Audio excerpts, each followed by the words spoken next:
दोस्तों, 3 दिन का हरियाणा विधानसभा का मानसून सत्र आज खत्म हो गया। इन 3 दिनों में मानसून सत्र में क्या खास रहा, इसके लिए आपसे मुखातिब हुआ।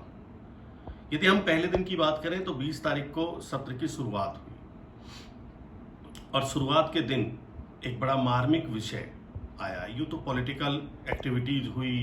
पहले कांग्रेस के सारे विधायक जब विधानसभा की तरफ कूच करते रहे तो उन्होंने कुछ मुद्दे रखे कि भाई हम 3 कृषि कानून, महंगाई और बेरोजगारी, अपराध दर जो बढ़ रही है हरियाणा में, इसके खिलाफ हम एक रोष मार्च कर रहे हैं। उस पर जो विवाद हुआ वो आप सब लोगों ने देखा होगा, सुना होगा।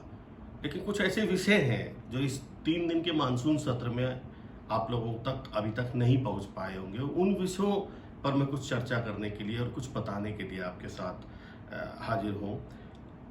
एक विषय जो मुझे भी जिसने छुआ वो विषय था कि कोरोना की मौतों पर एक बवाल हुआ सदन में। सरकार की तरफ से एक बयान आया कि एक भी ऑक्सीजन की कमी से मौत नहीं हुई। अब आंकड़ों में हो सकता है कि ये नहीं हुआ हो, आंकड़े ऐसे सरकार के पास होंगे तभी उन्होंने ये पेश किए हैं, लेकिन इन जर्नल एक जनभावनाओं के रूप में जो कोरोना की दूसरी लहर थी वो आपके परिवार में भी थी, हमारे परिवार में भी थी, विधानसभा के सत्र में जवाब देने वालों के परिवार में भी थी वो कोरोना की लहर, और उनसे जो सवाल पूछ रहे थे उनके परिवार में भी थी। तो कोई भी इस बात को गले नहीं उतार पा रहा था। और मैं एक बात से बड़ा सहमत हूँ, खासतौर पे नेता प्रतिपक्ष भूपेंद्र सिंह हुड्डा जी की बात से। उन्होंने बड़े साफ तौर पे कहा कि हम आपको, खासतौर पे मनोहर लाल सरकार को, इसके लिए दोषी नहीं ठहरा रहे हैं कि भाई आपने कोरोना के टाइम पे काम किया नहीं किया। आपने काम किया होगा, आपकी जिम्मेदारी थी सरकार की, काम किया, और आपके साथ साथ विपक्ष ने भी जितना हो सका उनके कार्यकर्ताओं ने काम किया। लेकिन ये बात अगर आप कहते हो कि भी एक भी मौत ऑक्सीजन से नहीं हुई, तो जिसके परिवार में ऑक्सीजन की कमी से मौत हुई है उसके परिवार पर आज क्या बीत रही होगी। सरकार से विश्वास उठ गया होगा। सरकार से विश्वास उठ जाए, किसी पार्टी से, किसी दल से विश्वास उठ जाए तो भी कोई बात नहीं, लेकिन एक व्यवस्था से अगर किसी का विश्वास उठता है तो ये बहुत बड़ी बात होती है। और ये विषय वास्तव में ऐसा था, और मैं समझता हूँ कि यूँ तो पॉलिटिकल जितने भी इशू थे उन सब की काट मनोहर लाल के तर्कस में थी। मुख्यमंत्री जी हर बात की काट कर रहे थे, अकेले ही पूरे विपक्ष से जूझ रहे थे विधानसभा में। लेकिन इस मुद्दे पर वो फिर भी थोड़ा सा बैकफुट पर आए और उन्होंने कहा कि भाई यदि आप लोग कहते हो तो मैं एक इसकी जांच कमेटी बना देता हूँ, उच्च स्तरीय जांच कमेटी।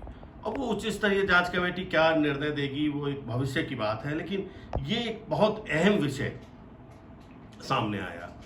दूसरा, एक यूँ तो भ्रष्टाचार के कई ऐसे मुद्दे उठे जिनमें सबसे महत्वपूर्ण फरीदाबाद गुड़गांव नगर निगम का मामला था कि भाई वहाँ बिना काम के 180 करोड़ रुपए का भुगतान कर दिया गया, और कमिश्नर ने जिन 3 अधिकारियों के खिलाफ एफआईआर दर्ज करने के लिए कहा था उन तीनों अधिकारियों के खिलाफ आज तक एफआईआर दर्ज करने की अनुमति सरकार ने नहीं दी।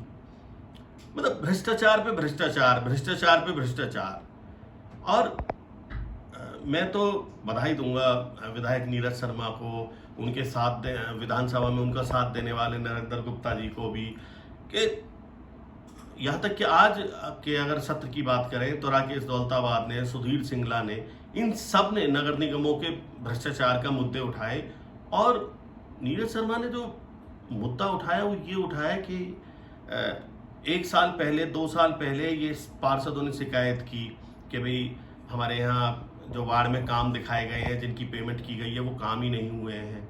अब उसकी जांच में आप 2 साल लगा दोगे, स्टेट विजिलेंस ब्यूरो उसकी जांच कर रही है, 2 साल उसकी जांच में लगा दोगे तो आगे आने वाले टाइम में वो जो डेवलपमेंट होती है वो 2, 3, 4 साल के लिए ही तो होती है, तो उसके कोई मायने नहीं रह जाएंगे। तो मैं समझता हूँ कि इस 3 दिन के मानसून सत्र में जो संवेदनशील विधायक थे, जनप्रतिनिधि रहे हैं, अपने क्षेत्रों की मांगों के प्रति बहुत ज़्यादा संवेदनशील थे। हालांकि समय कम रहा। मानसून सत्र हरियाणा में जहाँ इतने जागरूक विधायक हों वहाँ केवल 3 दिन का समय मिले, 3 दिन में भी 2 दिन आधे दिन का समय मिले, वो मैं नहीं समझता। मैं यूँ तो पूरे सेशन में शेरो शायरी पर जोर रहा। शेरो शायरी के साथ साथ एक बड़ा विषय ये रहा कि बेरोजगारी की दर को लेकर के विपक्ष हमेशा सरकार पर हमला बोलता रहा है।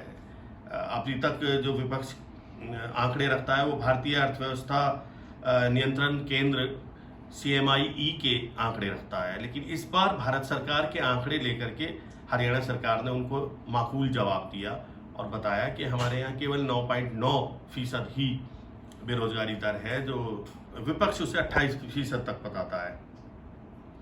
ऐसे ही अगर हम एक सरकार ने बड़ी घोषणा की है कि भाई अवैध कॉलोनियाँ जो विकसित हुई हैं उनको नियमित कर दिया जाएगा, ये आमतौर पर सरकार करती रही है, लेकिन दो और अहम विषय आए हैं इस बार। जब बजट सेशन शुरू होने से 15 दिन पहले 7 अगस्त को हरियाणा कांस्टेबल भर्ती रद्द की गई नकल पेपर लीक होने के कारण, तो उस पर भी एक कानून हरियाणा सरकार लेकर के आई है। हरियाणा सरकार ने क्या किया है कि अब स्कूल कॉलेज की नकल के खिलाफ ये कानून नहीं है, ये कानून केवल सरकारी सेवाओं में भर्ती के लिए जितने उम्मीदवार आएंगे उनको अगर नकल करते पकड़े जाते हैं या उनके लिए कोई नकल का प्रावधान संगठित रूप से होता है तो उनके खिलाफ सजा का प्रावधान किया गया है, 7 साल, 10 साल, 2 साल।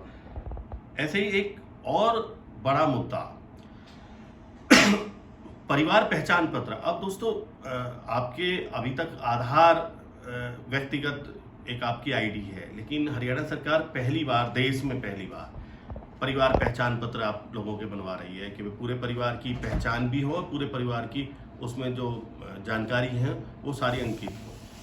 लेकिन एक विषय पर मैं बधाई दूंगा, वो NIT फरीदाबाद के विधायक नीरज शर्मा ने परिवार पहचान पत्र की सिक्योरिटी, उसमें जो दर्ज आंकड़े हैं उनकी सिक्योरिटी कैसे रहेगी, उस सिक्योरिटी को लेकर के क्वेश्चन पूछा। तो उस क्वेश्चन के आंसर में हरियाणा सरकार ने उस पर एक विधेयक बनाया, जो परिवार पहचान पत्र प्राधिकरण बनाया है। वो प्राधिकरण उसकी सिक्योरिटी और गोपनीयता दोनों पर नजर रखेगा।